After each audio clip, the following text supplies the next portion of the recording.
Hello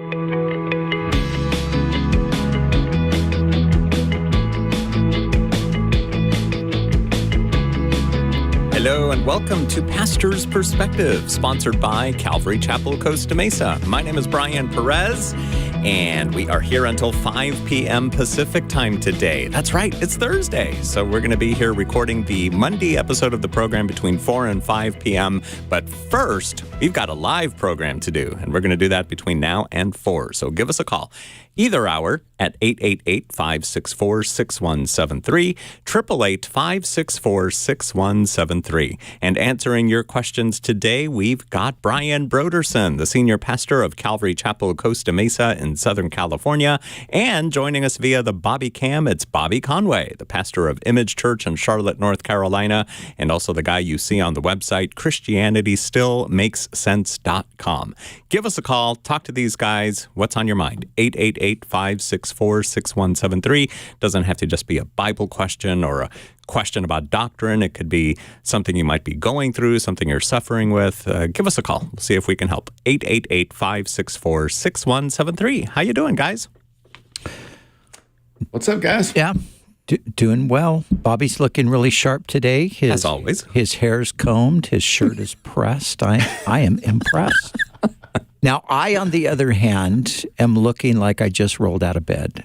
You did? I did not just roll out of bed. Oh, you didn't? Oh. I look like Then you don't have an excuse. I look like I just rolled out of bed. Yeah, it's one of those days I have been, Bobby, you can appreciate this. I'm preparing for my comprehensive exams, and I've just been all day reading over, papers I wrote. And, oh, gosh, I'm just like, this last stretch, this last leg is... I remember when you were finishing up your PhD and you were hating life. I'm right there. I don't hate life. I just hate congratulations. It'll soon be over with. Part of life. For sure. Oh, yes. I can't wait. Yeah, I think about that sometimes, about how much I'm thankful to not be in school anymore. But there are moments where I can find myself, like just thinking about, wouldn't it be fun just to kind of move over to England and just go to Oxford and just sit on campus for, a year and just knock out another degree. But that's just not That's a fantasy. That's just not the stage of life. That's a fantasy right there. It's not a reality. Yeah. Don't even think of it. There's something about being on a college teach campus. A class or something. There's something about being on a college campus that makes you feel that way. I was at Biola last year when they did that conference, the Jesus Revolution conference or whatever it was called. And just being there, and I went to the library at one point, and I'm just like, oh my goodness, I missed this. And then I think of having to study again and turn in homework. It's great until you have to write papers and stuff, Then it becomes... So theoretically, it's awesome. Yeah. The reality is a different story. So I went last night and saw the Jesus Revolution again because I had seen it early on. I'd seen it, I think, before they did the final cut. And it hadn't changed much. I think a little bit, though. But, so I went to the late show, and, it was good. And I'm really... encouraging people to get out there and see it, huh? Yeah, and I was just, I was talking to some people about it just now on my way over, and I think there's, just the big picture message of God did something extraordinary during this time period back in the late 60s, early 70s, and, we just would love to see God do something like that again. So I think that just the movie putting that kind of right in front of everybody will be an encouragement to believers to pray and believe. And I think it'll also touch unbelievers as well, So get out there, go see this movie. You can find out more about it at jesusrevolution.movie. You can purchase your tickets, find out a theater near you that's showing it. And also opening this weekend is a movie about a drugged out bear. we don't want that movie to make more money than Jesus Revolution. So please buy tickets to go see Jesus Revolution. Well, I just saw Greg posted this, kind of the predictions for the box office. Yes, I saw that too, and that's why I'm using my soapbox here to make sure to get the word out even more. And Quantum Mania is probably going to be number one. Yeah. But they said it could be a neck and neck race between Jesus Revolution and the Cocaine Bear. And I agree with Greg. He said we cannot let the Cocaine Bear win this contest. So. That's right. I mean, what I'm just picturing, like, where are you at? Like, I've always wanted to be, a film writer. I've got this great idea. Let's just get a bear using its sharp nails and chalking up lines and snorting cocaine and then just terrorizing people. Like, I mean, what? Yeah. I've seen the commercial before, but I saw it again last night. I thought it was a parody when I first heard about it. Yeah, but it's the truth of the matter is a bear, it's based on a true story. Ate a bag of cocaine. Yeah. Wrecked some havoc and then died. So I think they've probably embellished the story quite a bit from some of the scenes I saw. Yeah. So here's what's going to happen: somebody's going to buy a ticket to see this bear movie. They're going to walk into the wrong theater, start watching Jesus Revolution. They're going to get saved, and it's going to be awesome. So it'll just be good that movie is in theaters this weekend. JesusRevolution.movie is where to get your tickets. All right, give us a call. 888-564-6173 is the telephone number. Again, 888-564-6173. You can also send us your questions using the Messenger feature on Facebook and on Instagram as well. And in fact, I'm going to do one of those Instagram questions right now. This one was sent in from Benny, or maybe it's Benyi. I wanted to ask if this is a heretical statement. The purpose of prayer is not to change God's mind, but to increase our faith as believers. I heard this statement and I was torn because in some ways I feel like it could be heretical. There are examples in the Bible, like when Moses petitioned God to not kill the children of Israel when they were still in the wilderness. Although that was not a traditional prayer, that was still Moses conversing with God, and God did change his mind. But on the other hand, I was thinking we cannot change God's mind because he is God and he already knows the past, present, and future of all decisions that happen in time. So technically, prayer is to increase our faith so that we trust that the outcome we are hoping for will come to pass, even though God already knows.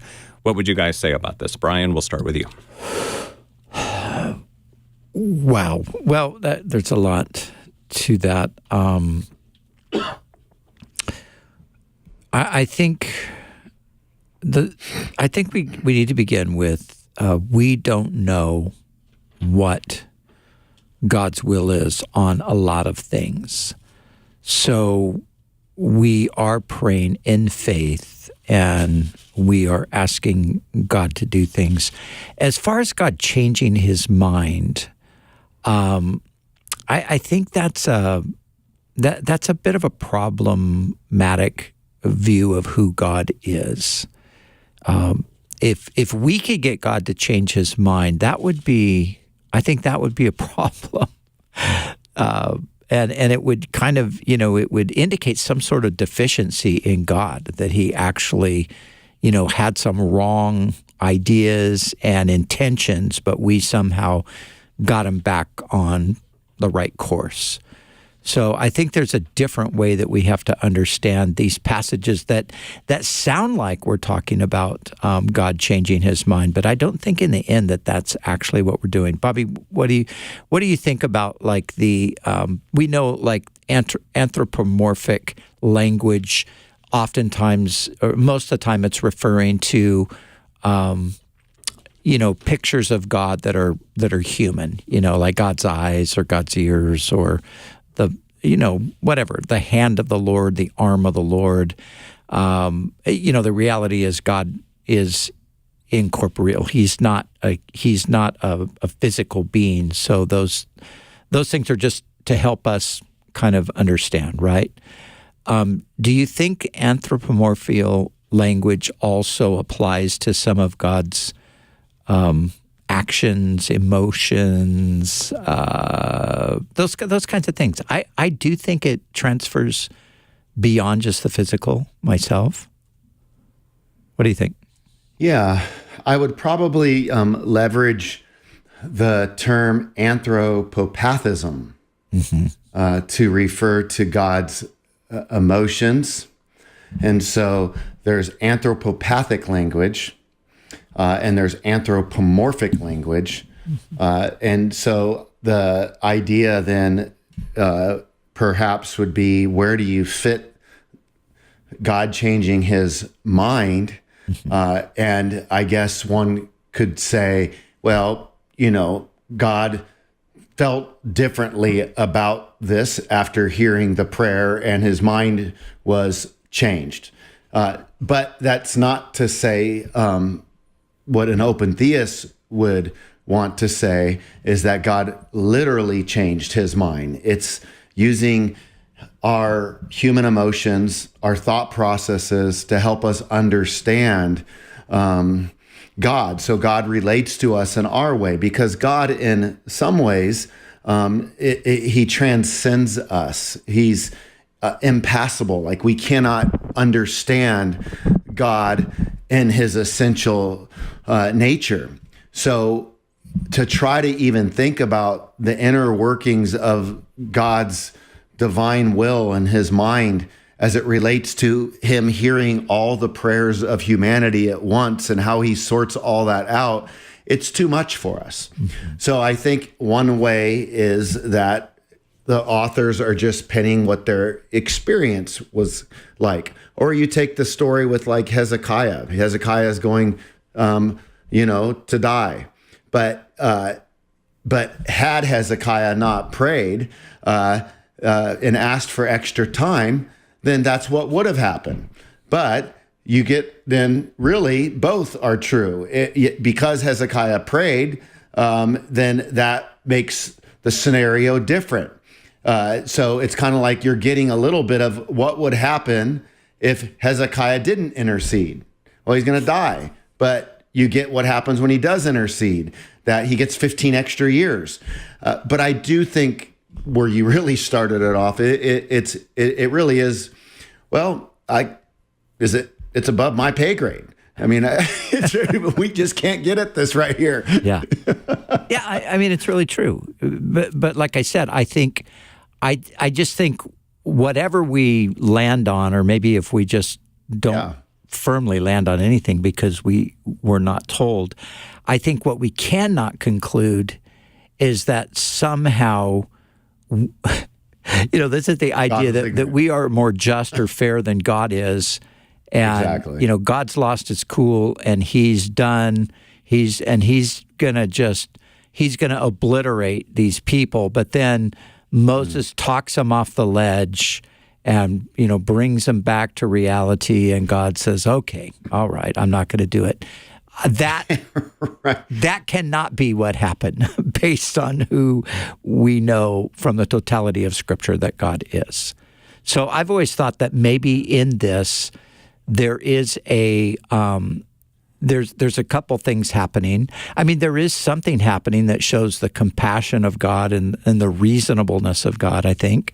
But I think also it's showing us something about the petitioner. I think it's showing us something about Moses as well as about God. So, but in the end, I don't know the answer. And I'm glad you don't know the answer either, because now I feel better. Well, I'm with you, though. Like, I am not comfortable, because we know from the book of Malachi, right? I, the Lord, I do not change. I do not change, right. And so there is this immutable side to God, that he's unchanging. And so putting all this together, some people end up, it's like some sovereignty and human responsibility. Sometimes people will go to one or the other, and, I just see them both in the Bible. Sometimes people see the idea that God doesn't change, and then he sees points where he does change. And it's really, to me, how do you interpret the super attribute of God, that he doesn't change, in light of the language that would obviously need to be subservient to it? Yeah. How do you put all that together without, watering down what the word's saying or weakening who God is in his essential nature. Yeah, I think that passage, it says this a couple times, but I'm thinking there's a passage in Numbers that says, I am the Lord, or God is not a man that he should lie, or a son of man that he should repent or change his mind. So, that's a pretty clear statement right there. So, yes. Ben Yee, thank ye for sending in your question using Instagram. And now we're going to go to the phones at 888-564-6173, 888-564-6173. We're going to begin our time on the phones in Crestline, California. Here is Belinda. Belinda, is it snowing in Crestline right now? Oh, you guys, it's gorgeous. Oh. Twin Peaks, Pastor Brian, it's gorgeous. is it? That's where I work in Blue Jay, so I come home through there. It's just, oh. Now, are you getting snow right now? Is it snowing? Oh, unbelievable. Yes. Wow. Yes. Very, very soft, beautiful. When I walk out in my front, it's almost to my hips. Oh, my Wow. goodness. Wow. Well, Yeah. we got, in Costa Mesa today, we had hail. Yes. I had hail balls bouncing off my my patio and into my dining room. Mm-hmm. So, And parts of Los Angeles had a blizzard warning. yeah. So you guys listening where it snows all the time, pray for us in California because we don't know how to handle this snow. It's. I heard you're supposed to get 10 inches like in the next day or something. Yikes. 21 inches just in a couple hours, yeah. Anyway. Oh, man. Yeah. So I've been a bartender up here for 30 years. I've never drank, and I've witnessed for all these years. I've loved the Lord with all my heart, and I have never had any I never thought I was born with anger or bitter, or the spirit was just filled, but I always still smoked cigarettes at home. Okay? So I never had any, it's just kind of like an oxymoron thing, but I've recently been delivered from that. Praise God. Great. Yeah. And all of a sudden, I have like little things that would have never even bothered me. Now I feel like a presence of anger and or like loneliness, or all these things that never even close to any part of me. I approached my pastor with this, and he suggested possibly the enemy already had me in bondage. He didn't have to work on those parts. And that was very interesting to me. I'm like, wow. So I wonder what your perspective would be on that statement. So he already had you in bondage. And what does that mean? That you didn't, it was just something you never saw, but it was always there? What does he mean by that? That I smoked cigarettes. And so the enemy still had me. I hadn't surrendered completely. And when I finally did and had released all of my fleshly things, that now the enemy was starting to work on the other parts that he never had to before. Oh. And I just thought that was very interesting. Okay. And it made sense, but I was just wondering what your guys' perspective, because I've been a Christian for almost all my life, but I hadn't always smoked cigarettes. So, So what's your perspective on that? Well, I would not put smoking cigarettes in the category of sin. So right there, I would think that would not be actually the case. How long ago did you quit smoking? Probably 3 months ago. Okay. I would say, honestly, I think some of it would probably be just your body reacting to the detox from the nicotine that you've been addicted to for all of these years. And that can affect you emotionally. I think that's a real thing. And I think that there could be some of that there. And yet we're all tempted at times to be angry and to lay hold of bitterness and things like that. And I think we just have to resist those temptations when they come along. Sometimes they they come more frequently than others. The enemy's, what I find is the enemy's always at work, but he's kind of, he kind of works in one area for a while, and then he changes his strategy and maybe attacks in another way. And so I would more just see that, you're probably just under spiritual attack in areas that you haven't maybe experienced before or really sensed before. And it's just a matter of saying, okay, wow, these are issues that I need to make sure that I'm turning stuff over to the Lord and not holding on to things and so forth. Bobby Conway, did you experience stuff like this when you gave up smoking? Well, when I smoked cigarettes, I was having a pack a day. So and then Copenhagen was, like a can a day. So those kind of amounts, I'd feel a lot more than enjoying, a cigar. So there's a big difference, I think, on the amount that of stops every day. It's kind of like, oh my goodness, that you have to finish a meal, you got to step outside, you got to smoke a cigarette. So I think that anytime you're quitting something that you're doing too much of, what happens is what Brian said. I think that you do feel irritable, like fasting. There's times where I've set out to go on a fast, and then my wife feels like I'm biting her head off because I'm hungry.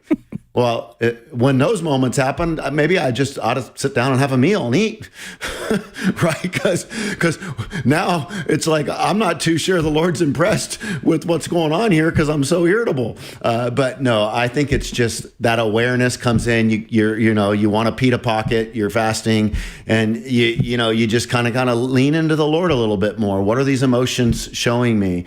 So I think Brian really did nail it. I wouldn't make it bigger than you need to, you've got some overwhelming bondage. I just think there was something that was a part of your life that you were addicted to. Your body looked forward to that. And then when you removed it from your life, then you can just feel a little bit antsy and irritable. And now you don't, fill it with that. So you always have to be careful because then you start replacing it. It's like, I know for me, like when I quit drinking, it was like, well, great, give me a pint of ice cream every day, and then just went ham on sugar and coffee. So I always feel like now it's like, boy, if I got to work in this area of my life, Lord, tell me to be aware because my personality is going to want to go suck something else up to just kind of, deal with my internal antsiness.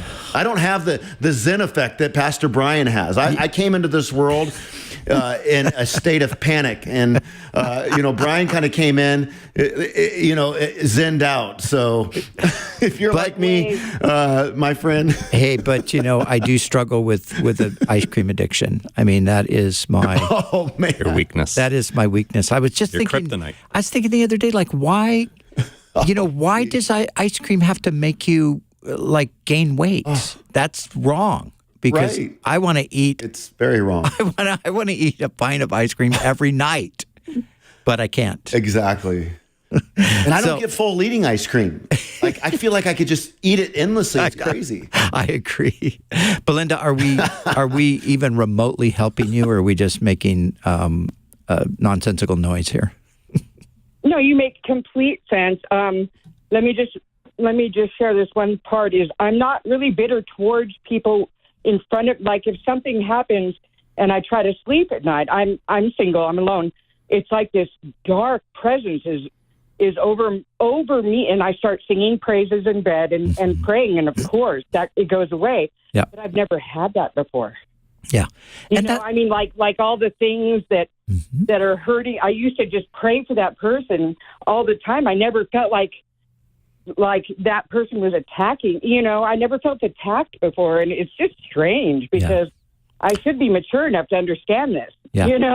Yeah, but I mean, what you're describing, what you just now described, I think is just a form of what we call spiritual warfare. It is a specific kind of an attack that people go through at different times, and maybe you've never gone through this before, but others have. Plenty of other people have.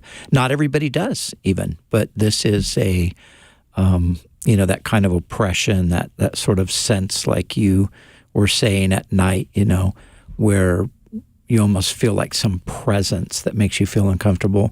That is just the enemy harassing you. And what you really do is you just pray through it. You just push through it. You just, stay in the Word, trust the Lord, keep going forward, and don't get worried about it. Okay. Thank you guys so much. I wish you guys were my neighbor. Well, we are your neighbor. We're not that far. We're just a little ways down the road. Well, Bobby's actually quite a ways down the road.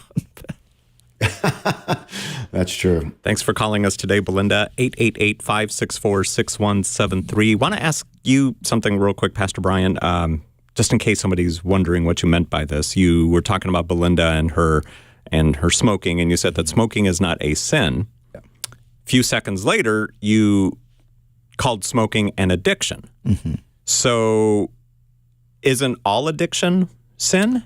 No, I don't think so. I mean, It depends on what you're addicted to. I plenty of people, and maybe me included, I don't know if I would include myself in this.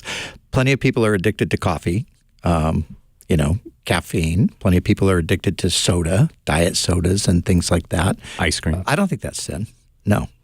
I don't think just because you're addicted to something, it's sin. If you're excessive in it to the point of somehow, losing control. I mean, if I let my ice cream addiction lead to obesity, then that could qualify for sin. Okay. But it would be more the sin of a lack of self-control than, the actual ice cream itself. Yeah. Bobby? Yeah. I mean, that's an interesting thought. The addict in me thinks, well, if it's not a sin, then that's great. Let me just... Well, it depends on what you're addicted to, right? I mean, if you're addicted to illegal substances or things that God has said not to indulge in, then but I do think what you said with caffeine is interesting. I guess I could picture people saying, well, cigarettes in the temple...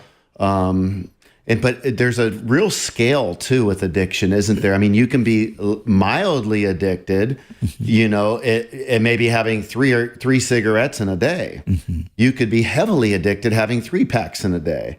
You could be mildly addicted to needing a coffee twice a day. You could be heavily addicted to needing a pot of coffee every day. Yeah. So it even has this scale, but it does seem like people that are I think about I would guess I fall into the coffee addiction camp, but I don't feel like it's causing me to, not be devoted to the Lord.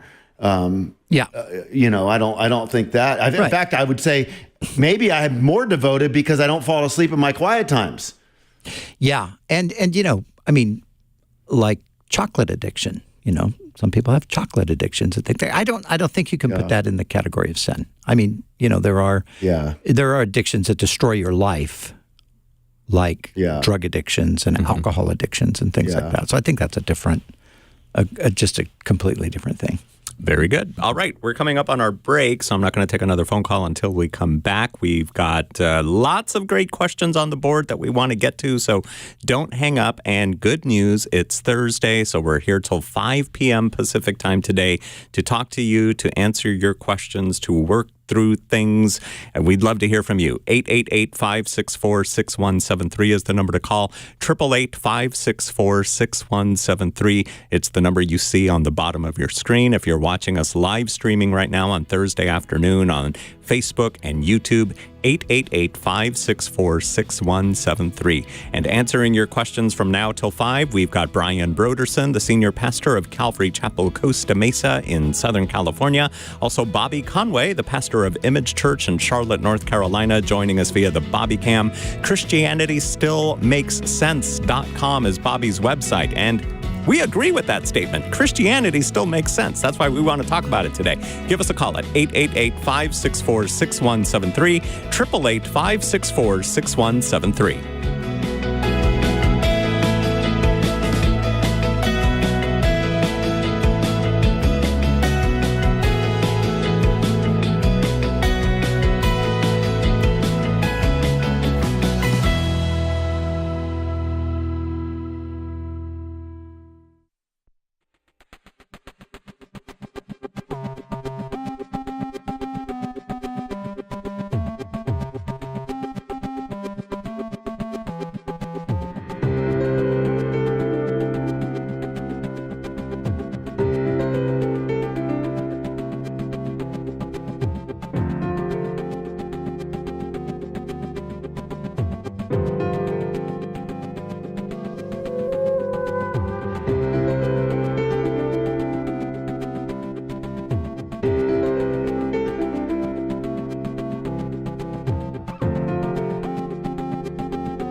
So many good calls on the board.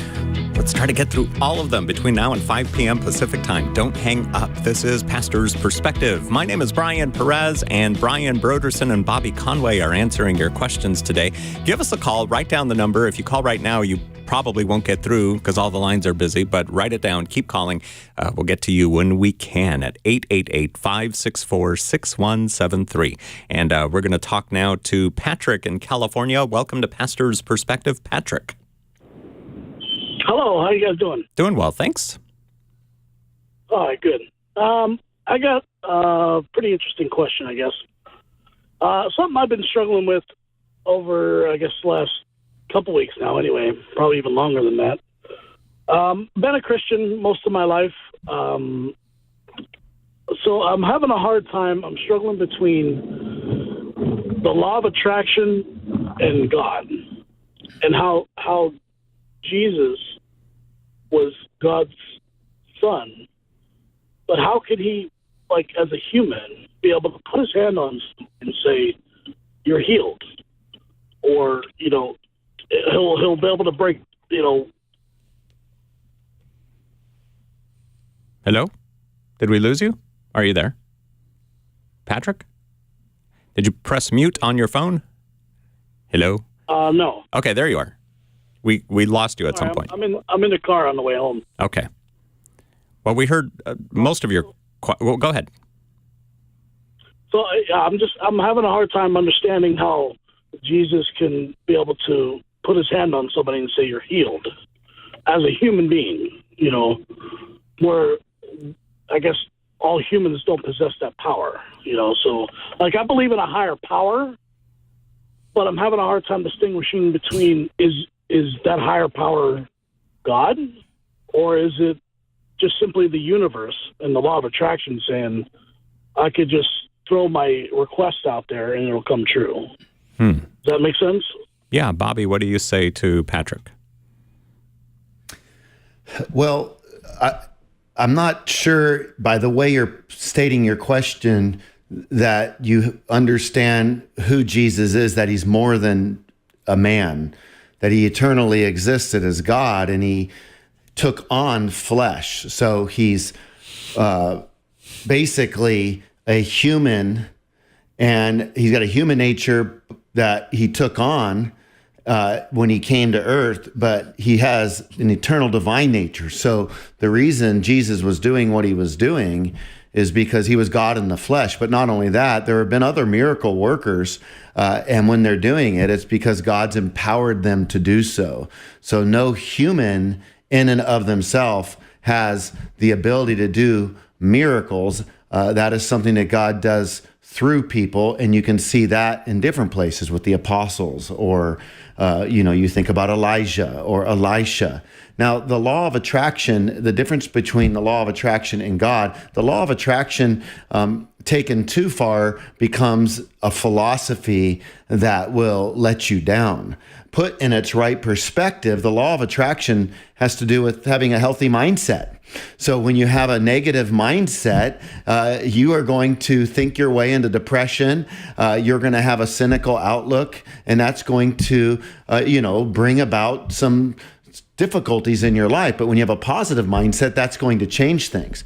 But having the right mindset, and then thinking about God, well, he will answer prayers very specifically, that no matter how good one's mindset is, you aren't going to be able to make this direct correlation between having a positive mindset and the way that this prayer was answered. There's something personal going on that's bigger than just a positive mindset. It's humanity connecting with their Creator. What do you think of that, Patrick? Okay. Yeah, I understand what you're saying. I guess maybe I need to learn more. You know what I mean? I guess I'm not fully understanding. Oh, we all do. Like I thought I knew. That's the thing. I thought I understood before, but now I think about a lot of things, and I'm like, some of the stuff don't make sense. You know what I mean? Yep. Like how God can present, it's supposed to be this higher power and greatness, but yet he lets all this disease happen all the time, and these other things, and like, I know there's some kind of balance that I don't understand. You know what I mean? So, yeah. So Patrick, I have a question about what Bobby alluded to in regard to Jesus. I mean, do you know who Jesus is? Have you received him? Have you become a Christian, or are you just kind of investigating, thinking about these things? Where do you stand in that regard? I did come to Jesus in 2007. Yep. I do believe it was. So I've been to church regularly. Okay. So, but I've fallen out of that. Yeah. Just work schedules. I'm a truck driver, so I'm out on the road all the time. Yeah. So I don't get to go to church, as much as I'd like to, or ever anymore. Yeah. But I guess maybe I fell out of it and don't understand it anymore, because there's a lot of things that I'm thinking about now that I necessarily didn't think about then as coming to Christ. You know what I mean? Yeah. Yeah, and I mean, thinking is good, and of course, the important thing is we draw the right conclusions when we're thinking, and the Bible is going to be the primary means of helping us draw those right conclusions. But sometimes you need somebody like us to bounce stuff off of, and so that's fine. I mean, we're glad you're calling. But there's also lots of great material. You're on the road, like you said. You're not able to really get into a church. You ought to try to somehow work on that. I would suggest, just figuring out how to do that despite your job. My dad has been a truck driver for ages. He's still driving a truck at 83 years old, but he still makes a point to get to church. Sometimes even when he's on the road, he just pulls over somewhere and goes to a church service. So I would recommend doing that. But what I was going to say is there's so many great podcasts and things like that you can listen to that will be helpful in giving you better understanding and instruction concerning the Christian faith, who Jesus is. And so I would recommend pursuing some of that as well. And then just one final thing, going back to what you were saying a second ago, just the idea that, okay, well, if God's all powerful, then how can we have disease and how can we have all these problems in the world? And the simple answer is that those things are a consequence of man's rejection of God's reign over our lives. And those are consequences that God has dealt with through Jesus, but the full restoration of things to where God originally intended them has not yet come. That's coming in the future.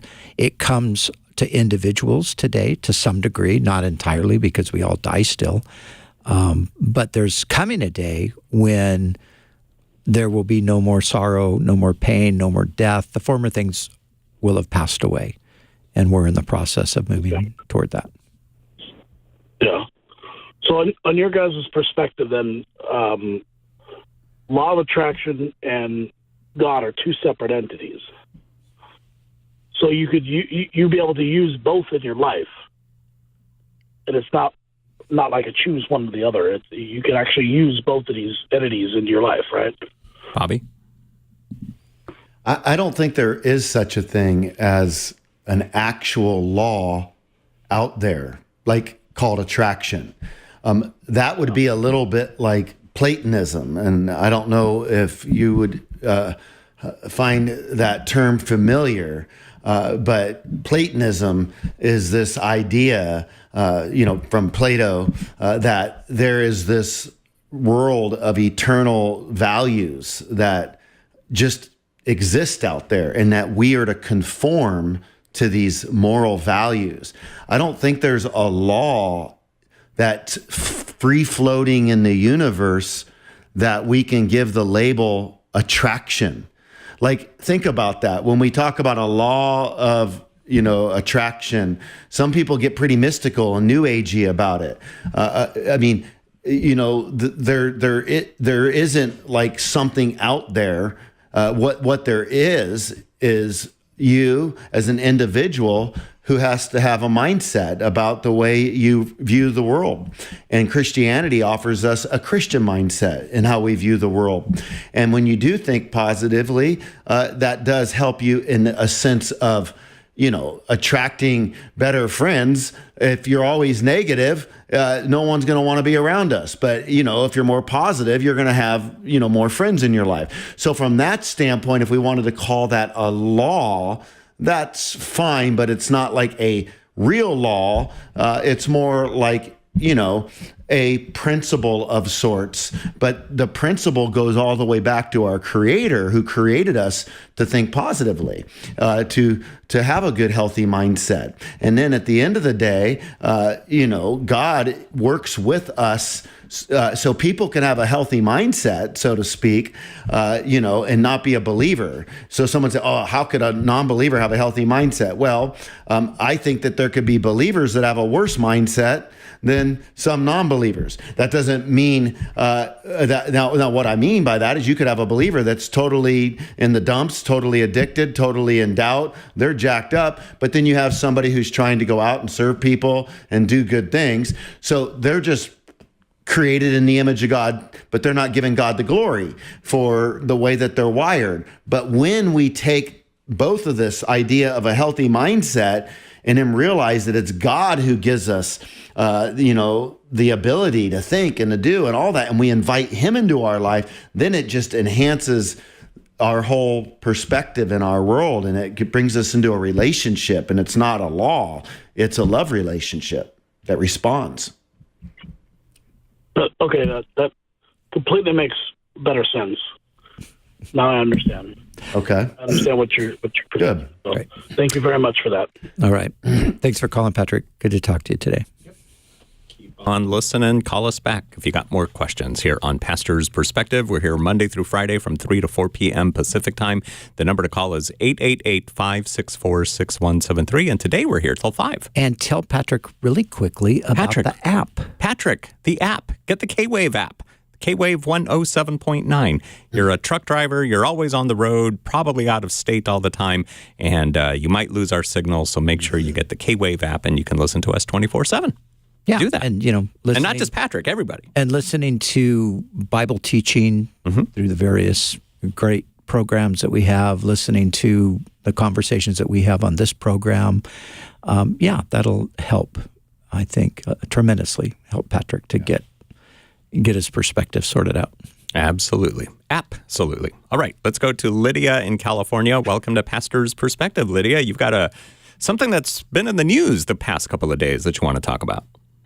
Yes, good afternoon. And I was calling because I read that a few days ago, and my phone's been blowing up because everybody knows that I attend this church. And you know how when there's a headline, there seems to be a lot of rhetoric going back and forth. Anything to divide people like to jump on social media and not spread love, but just kick up sand and smoke. Anyhow, so I wanted to know what the pastor's opinions were about the SBC kicking out Saddleback Church from the SBC. And then this is about the topic of commissioning Pastor Andy's wife, Pastor Stacy Wood. I know Scripture talks about the responsibility of the male being the spiritual leader, and women could be spiritually gifted too and have speaking gifts. Again, not to overpower the male and take away from his responsibility, but I just wanted to open that discussion, get their opinion, and more so, I guess, how could I explain to my friends that my convictions don't tell me that there's anything wrong with this. So I just wanted to open this.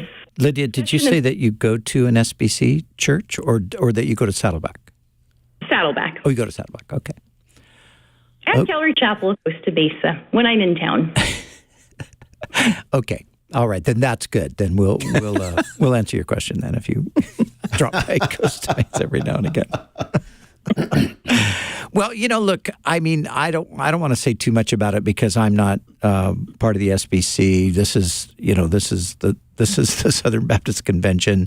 They have their positions, and I think there's a little bit of cloudiness from at least what I can see from comments by people in the SBC about, just what exactly would get you disqualified or removed. There's been a lot of, frustration and things expressed toward SBC leadership because they feel like there are way more pressing issues with some, sexual abuse and some things that have happened with some of the leaders that seem to be a bit swept under the carpet, and then they make this a priority to remove SBC. These are just all the things that I read about it on social media, but I don't really have, as they say, a dog in this fight or a horse in this race. So, I mean, this is the SBC. If this is what their policy actually is, that they don't allow for women to be ordained or called pastors. I think this preceded Stacy Wood and Andy Cumming. It was actually over a year ago that Saddleback, publicly recognized a couple of women who had been on staff for years as pastors. Mm-hmm. And so for some people, that is a problem. Bobby, do you have any thoughts about this or? I feel like my perspective was very much in line with what you just said. I looked at it and I thought, well, that's the Southern Baptist Convention. Mm-hmm.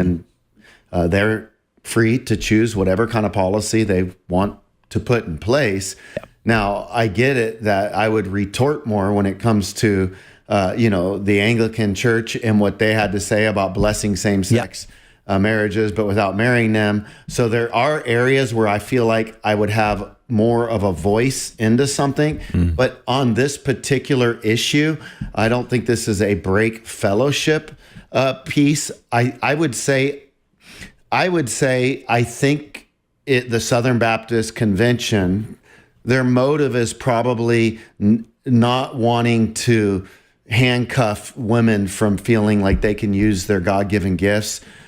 They're probably just believing in a slippery slope argument that if they don't do something, they're going to go the way of liberalism. And they're probably just trying to take a stand right now in a culture that is morally compromising. And so I would say at the end of the day, if that's something really problematic for people, I would rather somebody err on the side in the culture that we're in of being a little bit more cautious on their decisions. But I don't feel like it's a problem personally. If I had a gal teach with us at Discipleship University the other night.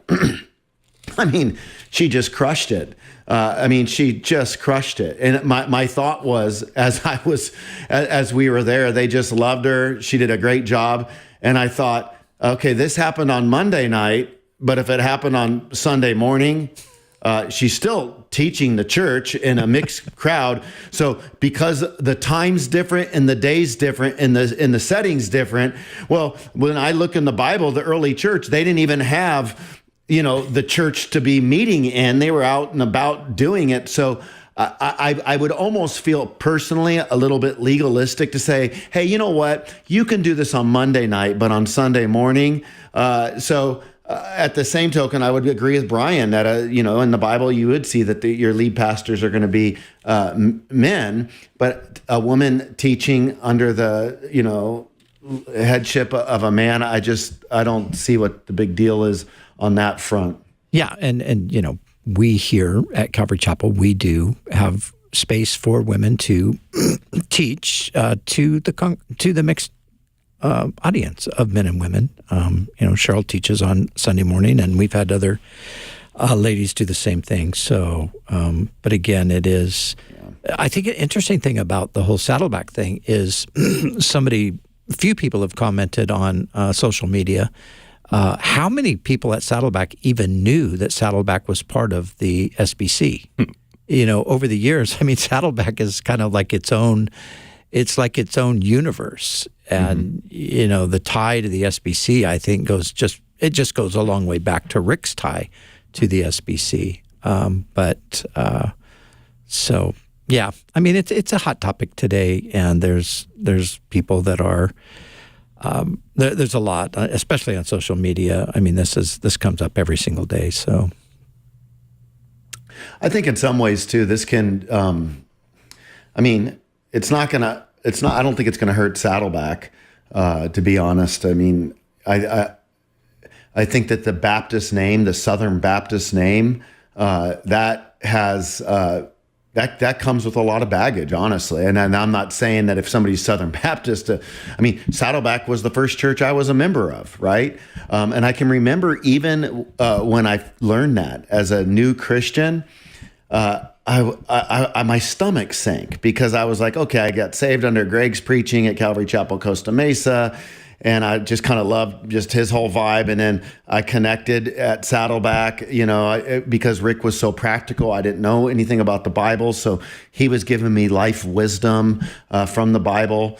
And then when I found out Southern Baptist, it was like, oh man, like this is killing me. Right. And so that was my thought as a young guy. So I think that there's a lot of people out there that are lost, and they're just, denominations are going to scare them.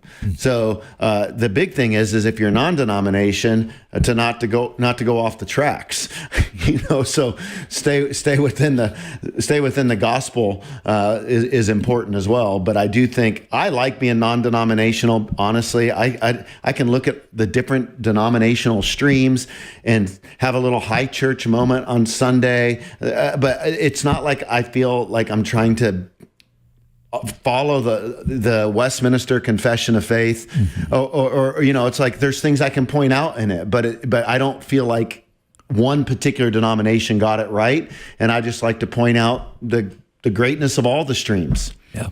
Yeah, it's interesting. You think of Southern California. Southern California is almost like the epicenter of the non-denominational evangelical church. Totally. Obviously, there are denominations, but rarely are they emphasized. So, yeah. Does 1 Timothy chapter 3, verses 1 and 2 speak towards the fact that women should not be pastors? It says, this is a faithful saying. If a man desires the position of a bishop, he desires a good work. A bishop then must be blameless, the husband of one wife. That part right there. Yeah. Can that be? Yeah, I mean, this is, my perspective on the passage. The passage begins earlier. It begins in chapter 2, and that's the famous passage that Paul says, I do not allow a woman to teach or to exercise authority over a man. So the big question is, what is Paul referring to there? Is Paul saying that women cannot teach men? Some people think that.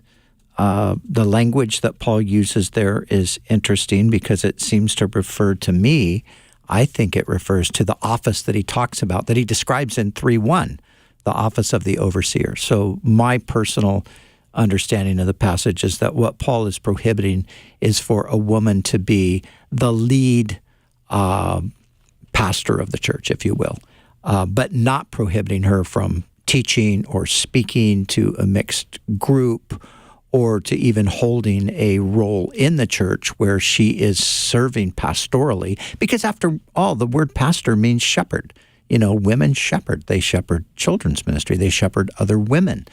And so I think sometimes the language, I've said this many times before, Calvary Chapel especially is very pastor-centric ministry, so we just kind of think of everything as through the lens of pastoral. So I do think Paul is forbidding something, but I don't think he's forbidding, and like Beth Moore, for example, she's a great example because she left the SBC over a number of things. This, in a sense, being one of them. Beth Moore's never aspired to pastor a church. She's never said, hey, I want to be recognized as a senior pastor. She's just simply gone to churches and spoken as they've requested her to come. And for some men in that world, that has been problematic. I personally don't see it as problematic. Yeah. Bobby, 30 seconds. Yeah, I almost wish I had a little bit more time just on the question for Brian. How do you connect Titus 1 with the plurality of elders with 1 Timothy 3? Do you think that that's referring to lead pastors? Because it doesn't seem like all those elders would be lead pastors. And so the qualification there, I've wondered if you've had a thought about how to get around that. But, he uses the Titus passage isn't coming to mind right now, but, he uses the episkopos, which is translated in the old version, the bishop, which, of course, we know it means the overseer. So if anyone desires a position of an overseer, I don't know. I mean, the more you look at these passages, the more you realize it's not quite as cut and dry or simple as some people want to make it. Yeah. Lydia, thanks for your phone call. We're going to take a break, and then we'll be back with more of your questions. Don't hang up. We've got so many good calls on the board, and we're going to keep the lines open till 5 p.m. Pacific time. Jim, Joyce, William and Kate. William and Kate are on the... Oh, I don't think it's that William and Kate. I don't know. But anyway, we're going to be here till 5. Give us a call. 888-564-6173. And Pastor's Perspective was sponsored by Calvary Chapel, Costa Mesa.